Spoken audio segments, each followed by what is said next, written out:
شما برنامه خبری رادیو آزادی رو مستقیما تماشا دارید. روز بخیر. در 15 دقیقه من شعله گلخوجه شما رو با اخبار 24 می آشنا میکنم. امروز در برنامه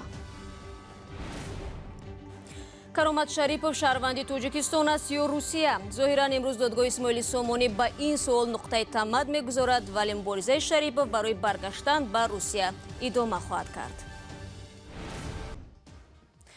دادگاه نهایی اسماعیل سامانی شهر دوشنبه همین لحظه ها حکم خود را نسبت دعوای کرامت شریپov علیه 3 اداره دولتی توجیکستان اعلان میکند. کرامت شریپov حامی حقوق مهاجران، وزارت امور داخلی، خارجی و خدمات شناسنامه‌دهی را برای پیشنهاد معلومات گویا غلط درباره شهروندی او به مقامات روسیه متهم میکند.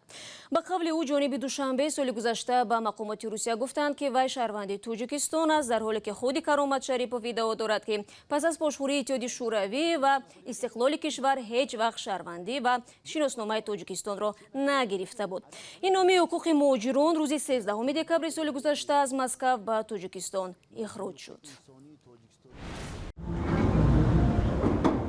نماینده وزارت کارهای داخلی در دادگاه از دادرس خواسته است دعوای کرامت شریپov در مورد نداشتن شهروندی رد کرده شود. در مرافعه‌ای که پس از ظهر 24 می در دادگاه اسماعیل سامانی برگزار شد، 3 نفر از وزارت کارهای داخلی و 1 نفر از وزارت کارهای خارجی شرکت کردند. نمایندگان وزارت کارهای داخلی گفتند که شریپov شهروندی تاجیکستان است. کرامت شریپov میگوید حجت‌های پیشنهاد کرده مقامات کارهای داخلی ساخته است و هیچگاه شهروندی تاجیکستان را نداشته است. شما سوال پیدا شد با منفعت NVD در این حالت سود دولتی تاجیکستان حرکت میکند که فقط منصبداران را محافظت کردند.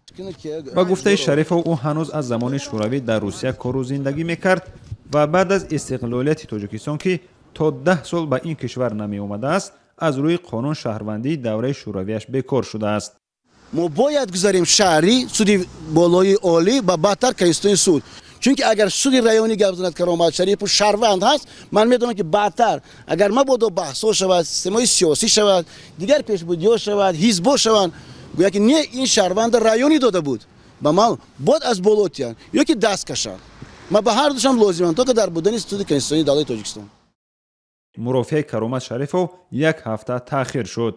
رئیس جنبش مهاجران کره تاجیک در روسیه روز 13 دکبر سال گذشته بعد از بیکار کردن شهروندی روسیه‌اش از مسکو به تاجیکستان اخراج شد.